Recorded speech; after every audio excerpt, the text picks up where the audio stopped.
જુનાગઢ જિલ્લાના વાર્ષિક ઇન્સ્પેક્શન અનુસંધાને આજરોજ હેડક્વાર્ટર ખાતે પરેડનું આયોજન કરવામાં આવે. ત્યારબાદ જુનાગઢ જિલ્લાના તમામ અધિકારીઓ સાથે આજે ક્રાઇમ કોન્ફરન્સનું આયોજન કરવામાં આવેલ. આ ક્રાઇમ કોન્ફરન્સ દરમિયાન જિલ્લાની ગુનાની પરિસ્થિતિ, કાયદો વ્યવસ્થાની પરિસ્થિતિ, ટ્રાફિકની પરિસ્થિતિ તથા પોલીસને આનુષંગિક અન્ય વિષયો ઉપર ચર્ચા કરવામાં આવી. પોલીસની સુવિધા બાબતે રિવ્યૂ કરવામાં આવ્યો. નવા ક્વાર્ટરોની જરૂરિયાત બાબતે ચર્ચા કરવામાં આવી. નવા પોલીસ સ્ટેશનો શરૂ કરવા માટેની જરૂરિયાત બાબતે ચર્ચાઓ કરવામાં આવી.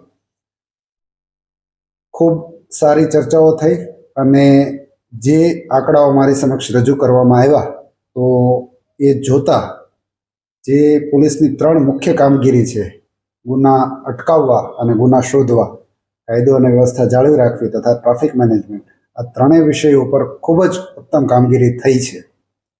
આપને થોડા આંકડા આપું તો જુનાગઢ જિલ્લામાં છેલ્લા 2 વર્ષમાં 9 ગુસ્સીટોક ગુનાઓ દાખલ કરવામાં આવ્યા છે અને કુલ 54 કરતાં પણ વધારે આરોપીઓ એમાં પકડી પાડવામાં આવ્યા છે. આ જે આરોપીઓ છે એ સંગઠિત ટોળકી બનાવીને ગુનાઓ આચરતા હતા, જેના કારણે સમાજમાં ખૂબ ભય પેદા કરેલો હતો. આ તમામ આરોપીઓ પૈકી મોટાભાગના આરોપીઓ હાલ જુદી જુદી જેલોમાં છે અને કાયદો ખૂબ કડક હોવાના કારણે એની ખૂબ સારી કાયદો વ્યવસ્થા ઉપર અસર પડી છે અને ખૂબ જે કાયદો વ્યવસ્થાની પરિસ્થિતિ ખૂબ સારી જૂનાગઢમાં અત્યારે આપણે જોઈ શકીએ છીએ. આ ઉપરાંત જૂનાગઢની અમુક જે સારી કામગીરી પોલીસ અધિક્ષક શ્રી ઓડેદરા એ ચાર્જ લીધો 3-4-5 મહિના પહેલાં, તો અમુક જે કેસો છે એમના વિશે હું આપને જાણ કરવા માગીશ. થોડા સમય પહેલાં આપણે એક પ્રી એક્ટિવેટેડ સિમ કાર્ડનો કેસ કરેલો, તો એમાં 1000 કરતાં પણ વધારે પ્રી એક્ટિવેટેડ સિમ કાર્ડ આપણે કબજે કર્યા. આ બધા જ કાર્ડ સાયબર ક્રાઇમમાં એનો ઉપયોગ થવાનો હતો, તો આપણે ઘણા બધા લોકોને સાયબર ક્રાઇમમાંથી બચાવી શક્યા. એ સિવાય આપ સૌ જાણો છો એમ માનનીય ધારાસભ્યશ્રીને એક કોંગોથી ધમકી મળ્યાનો કેસ આપના ધ્યાનમાં છે.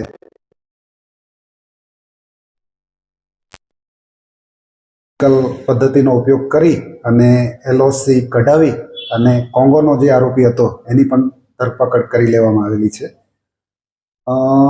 ગિરનાર ખાતે ખૂબ જ ગંભીર બનાવ બનેલો, જે ગોરક્ષનાથ મહારાજની મૂર્તિની તોડફોડ થયેલી આપ જાણો છો. આ બનાવ ખૂબ જ ગંભીર છે. આપ જૂનાગઢ વાસીઓ છો, એના મહત્વથી આપ વાકેફ છો કે જૈન સમાજ અને હિન્દુ સમાજ વચ્ચે આનાથી વૈમનસ્ય વધે એવી પૂરી શક્યતાઓ હતી.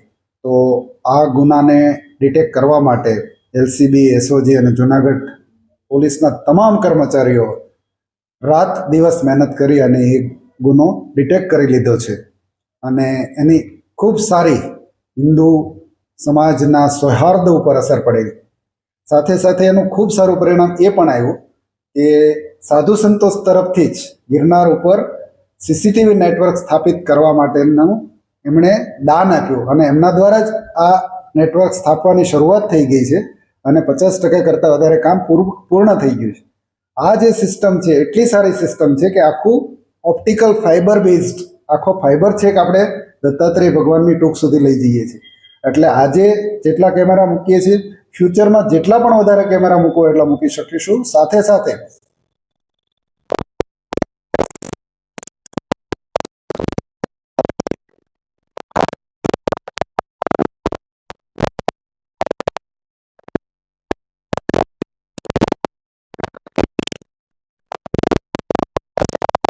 સીસીટીવીનો જે માનનીય એસપી સાહેબ અને માનનીય સંતો એમની પહેલથી આપણે એક ખૂબ સારું કામ કરવા જઈ રહ્યા છીએ. થોડા સમય પહેલાં એક હાઇબ્રિડ ગાંજાનો કેસ કરવામાં આવેલો, તો જુનાગઢ પોલીસે ફક્ત કેરિયર લોકો ઉપર પકડી અને સંતોષ નહીં માનતા, આખી ગેંગ 14 લોકોની ગેંગ આઈડેન્ટિફાઈ કરી છે અને સાથે સાથે બીજા ઘણા બધા કેરિયર કે એક આખા ગુજરાતમાં લોકો ગેંગ તરીકે ગાંજો લાવતા હતા, એ તમામ લોકોને પકડી અને એક મોટા નેટવર્કનો પર્દાફાશ કર્યો છે. દબાણો બાબતે આપ સૌ જાણો છો કે એ રસ્તાના દબાણો હોય, ગેરકાયદેસર ધાર્મિક દબાણો હોય અથવા તો માથાભારે લોકોના દબાણો હોય, મોટી સંખ્યામાં આપણે દબાણો તોડ્યા છે અને ભવિષ્યમાં પણ આ કામગીરી ચાલુ રહેવાની છે. જ્યાં સુધી પોલીસની એડમિનિસ્ટ્રેશનનો સવાલ છે તો સારા એડમિનિસ્ટ્રેશનની એક જ દાખલો આપને આપવા માંગીશ. છેલ્લે પોલીસ અધિક્ષક સાહેબે જનરલ બદલીઓ કરી, લગભગ 450 કર્મચારીઓને બદલી કરી. એમાં એમણે ગ્રેડિંગ આપ્યું અને ગ્રેડિંગ પ્રમાણે બદલીઓ કરી. મને જણાવતા આનંદ થાય છે કે એક પણ ફરિયાદ મારા સુધી નથી આવી, કે ઉપરી અધિકારીઓને પણ એક પણ ફરિયાદ નથી આવી. એટલે જે અમારું વહીવટ છે ખૂબ ટ્રાન્સપેરન્ટ રીતે ચાલી રહ્યો છે અને એના જ કારણે બધા જ પોલીસ મોટિવેશનથી કામ કરી રહ્યા છે અને એનું રિઝલ્ટ આપ જોઈ શકો છો.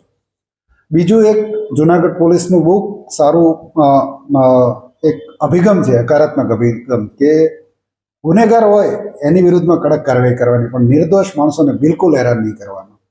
તો આપ સૌ જાણો છો જે પ્રમાણે કે CRPC 170ની કલમ છે, જેમાં કોઈ ઝઘડો સામાન્ય થયો હોય તો એને લોકઅપમાં રાખવાની સત્તા પોલીસને આપવામાં આવેલી છે. આપને જણાવતા મને આનંદ થાય છે, 55% ઘટાડો જુનાગઢ જિલ્લામાં કર્યો છે.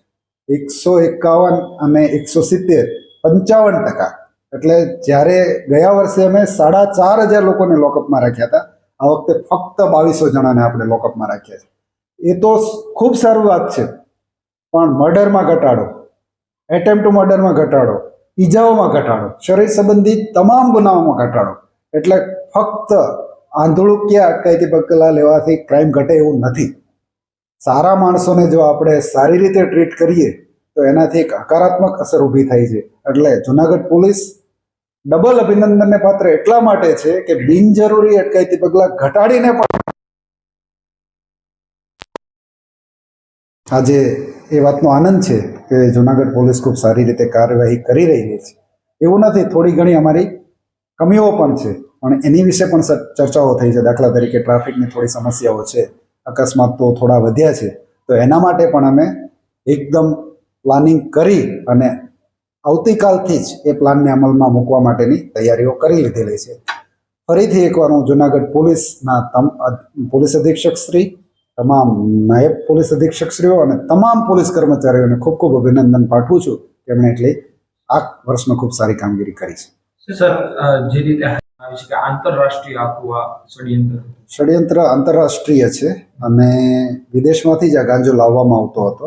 અને ખાલી જુનાગઢમાં નહીં, અમે વડોદરાથી પણ આરોપી પકડ્યા છે, અમે સુરતથી પણ આરોપી પકડ્યા છે, અમે અમદાવાદથી પણ આરોપીઓ પકડ્યા છે. ખાસ કરીને જ્યારે ડ્રગ્સ ને દારૂ પોલીસ દૂર કરે એવી આવેદનો પણ આપવામાં આવે છે, એ બાબતે આપણે કામગીરી જુનાગઢ લેવલથી દારૂની વાત કરું તો ખૂબ કડક કાર્યવાહી કરવામાં આવી રહેલી છે. ગયા મહિને જ આપ જાણો છો દિવાળીનો તહેવાર હતો, લગભગ 2 કરોડ રૂપિયાનો દારૂ જુનાગઢ પોલીસ દ્વારા પકડવામાં આવ્યો છે.